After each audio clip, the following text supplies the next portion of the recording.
Message à l'occasion de la commémoration de la victoire du 8 mai 1945. Ce 8 mai ne ressemble pas à un 8 mai.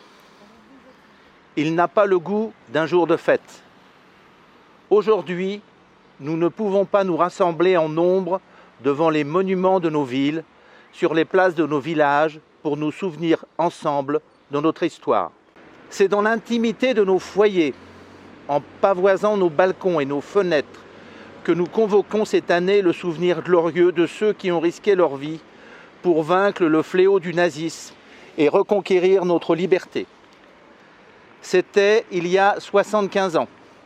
La dignité maintenue, l'adversité surmontée, la liberté reconquise, le bonheur retrouvé, nous les devons à tous ces combattants, à tous ces résistants.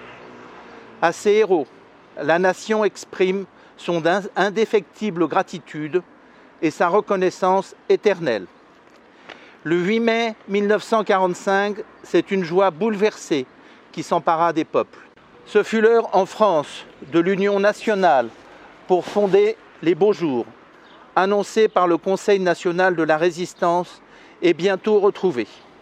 L'heure en Europe de l'effort commun pour bâtir un continent pacifié et fraternel.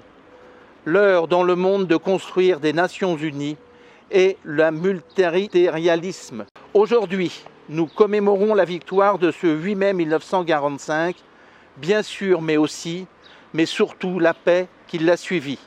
Vive la République et vive la France, tel est le message que nous donne Emmanuel Macron.